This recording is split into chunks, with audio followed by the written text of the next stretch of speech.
Hello, Masterminders, PTQ Grinders, and 1% Finders.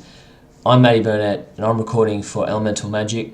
Today I've got a sweet one for you. We're going to play Red Green Marvel, a deck that took me to a 6-0 finish on the weekend at a PTQ. I'm loving it. Deck is strong. Deck is going over the top of black-green, really well positioned in the metagame right now. Serviceable matchup against blue-white. Let me take you through my build and why I think you should be playing this deck. So, you've seen Aetherworks Marvel decks before. It was a breakout deck at the Pro Tour. You know what this card is trying to do. This deck has the nut straw of turn 4 Emrakul. It can do that. But the beauty of this deck is if we never draw Aetherworks Marvel, we're not dead in the water like a lot of the decks were, that the team of versions were, that were all in on Emrakul plus Ulamog. The beauty of this deck is if you don't draw the namesake card, this operates as a perfectly fine green-red Delirium deck. Ishkanar, Emrakul, Chandra Torture Defiance are all perfectly castable cards, perfectly serviceable cards, very powerful cards.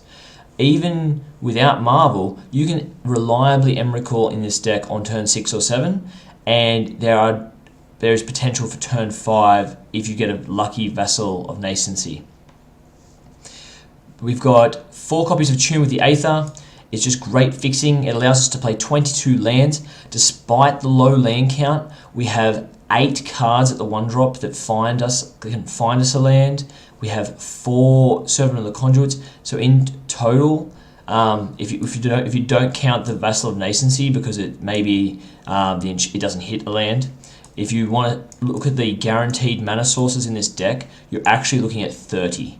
So the deck is actually quite mana heavy, but that's great because there's a lot of things for you to be doing each turn. 2 copies of Grapple with the Past, just for those long grindy games. 2 copies of Tormenting Voice, pairs really well with Kozilek's Return. This was Cathartic Reunion originally, but having Spellqueller blow out your Cathartic Reunion is really bad feels. Plus, Tormenting Voice is just a little bit easier to service. We play a lot of our cards, we want to be able to cast them, we don't exactly want to be binning them. So Tormenting Voice is just a nice way to get rid of excess lands, get rid of excess Emrakuls, and draw some more gas. 3 Harness Lightning is the best removal spell you could be playing in this deck. It provides more energy, it provides just reliable removal even against larger creatures because we often have a lot of energy just lying around. We're playing 2 copies of Kozilek's Return.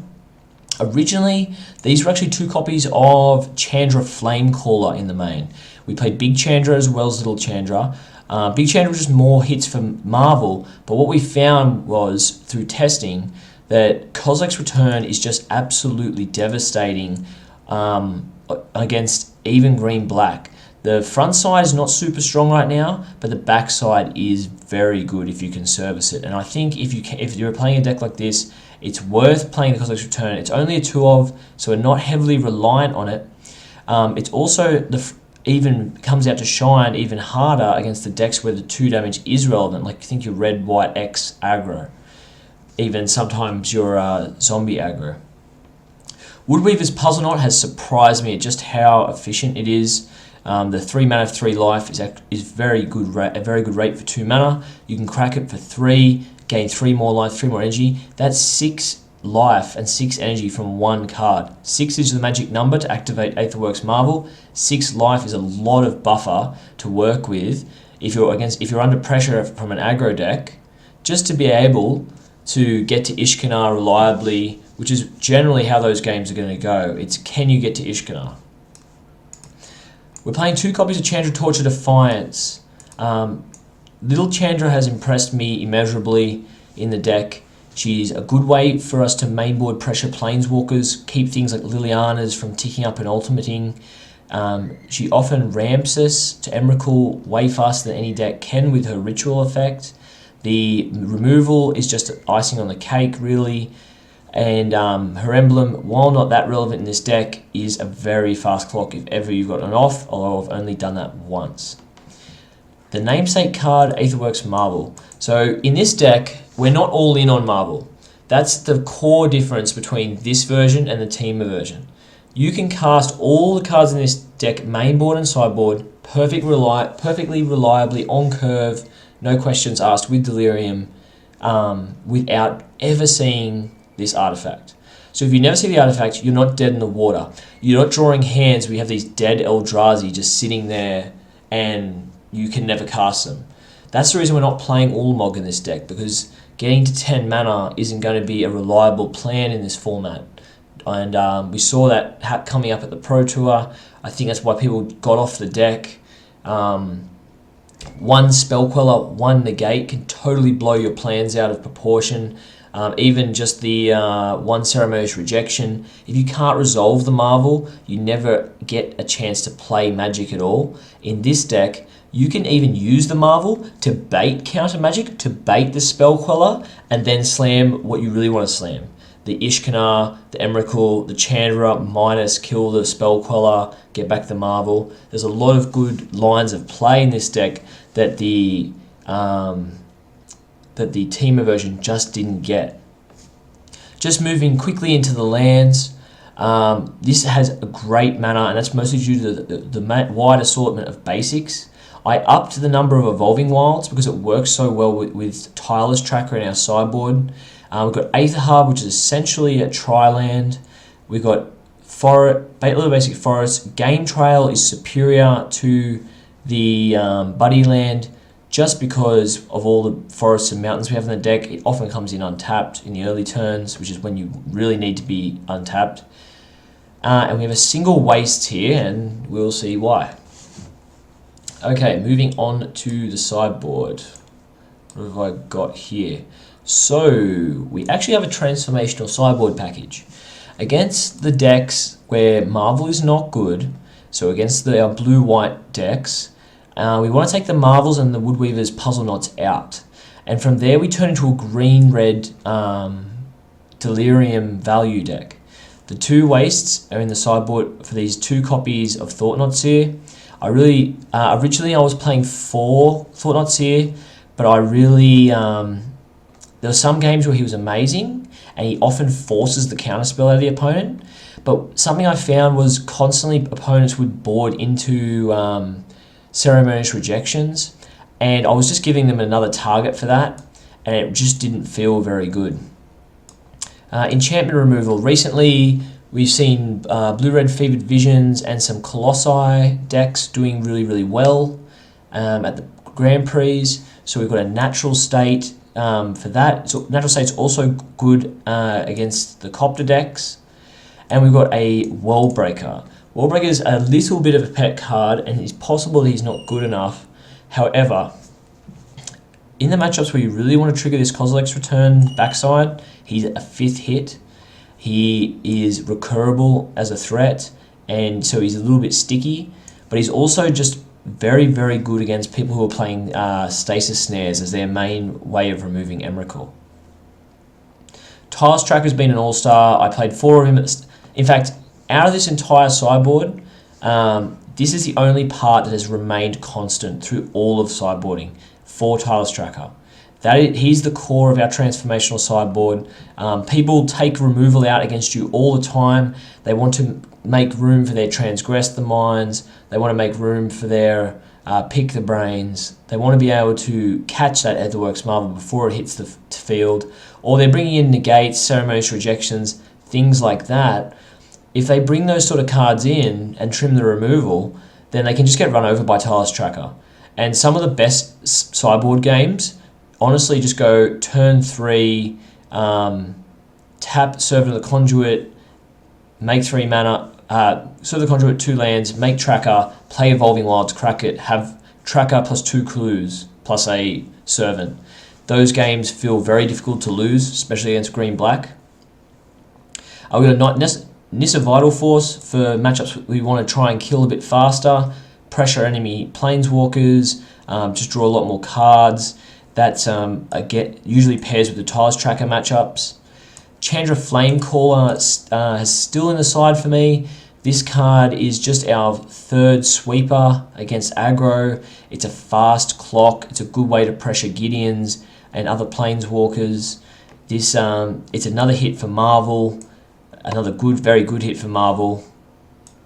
And so you're often bringing her in against the fast aggro decks where you still want to keep the combo or some amount of the combo in the deck, and but you just want to have an extra sweeper to clean up the board, and also an extra way to close games quickly. Because honestly, even aggro decks that get swept up by a Kozilek's Return backside in this format, they'll come back. They have a lot of card advantage. They have recurable things like Scrap Heap, Scrounger. They're by no means out of it just because you landed a good sweeper. So you actually need to land the good sweeper and then turn the corner, start killing them, and start killing them before they get back up on their feet. We've got the 4th Harness Lightning in the board. This is predominantly for the blue-white matchup, anyone who plays Spell Quellers. I've got a playset of Galvanic Bombardment. This is another interesting card. It's gone in and out of this sideboard that many times. We've weighed up the value of it. We've talked about issues with the deck in sideboarding. Predominantly that being, are we bringing too many instants into our Delirium deck and hence diluting getting Delirium? Galvanic Bombardment is too good in this deck not to play. Galvanic Bombardment, this is probably one of the best, if not the best, Galvanic Bombardment deck in Standard. Even if you only draw one, often you're going to mill one of the other 3, so immediately your Galvanic Bombardments are capable of taking out Spell Quellers. You get your worst matchups are the hyper-aggressive red-white X decks, so often just having this kill spell is enough to tempo the game for you to reach Ishkanar. The fact of the matter is, against those aggro matchups, if you can get to Ishkanar, you're going to get there. It's going to give you a lot of time to get to Emrakul. It's going to buy you just a lot of energy as well. And we'll just get into that. We'll touch on that really quickly. So in paper, this deck, thanks to shortcutting with your opponent and clear communication, this deck can play very fast. You'll have a lot of time between rounds. You'll have some turn 4 wins where you just kill them you just get a turn 4 Emrakul and they lose on the spot. So you'll have games that can go very, very short. You'll have some grindy games, but you generally won't go to time. The deck's very streamlined, very straightforward, especially in the main board. However, post board, however, online, in the online meta, Emrakul turns can take up a lot of your time. There's also a lot of triggers to remember in this deck, and here's some triggers that you could miss.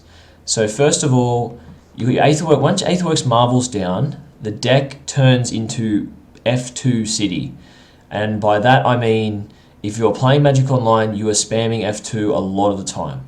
Every time you lose an Ishkanar token, every time a Spiderling dies, gain an energy. Every time Puzzle Knot is sacked, or Vessel of Nascency is sacked, gain energy. You've got, every time an Evolving Wilds is cracked, gain an energy. If you board into Tireless Trackers, every time you crack a clue, make an energy. You have to actually remember these make an energy triggers because they can be the difference all the time between being able to marvel again or not. The other issue that I've found with the deck is there is a small failure rate in terms of finding the right spells to go off. The small failure rate, it's not as high as the teamer's failure rate, but it still exists. It's still there. If I could talk about just keeping hands with this deck, you really want to be keeping hands that are light on mana, high on gas, and by that I mean you play so many ways to pick lands up, so many, that you only probably need one.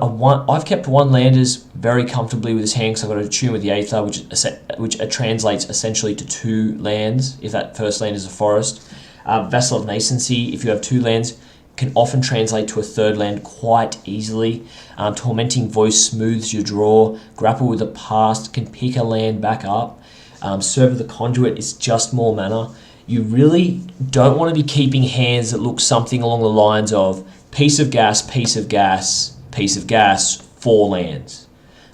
That that might instinctually, as a Magic player, sound quite good, but it can be quite bad. Obviously, there's case-by-case basis, but you understand where I'm coming from with this. The other thing is, in a lot of decks, if you draw a starting 7 with an Emrakul in your hand, you might think, well, this is a functional 6. Before discarding that hand immediately, take a look at just what those other 6 cards are.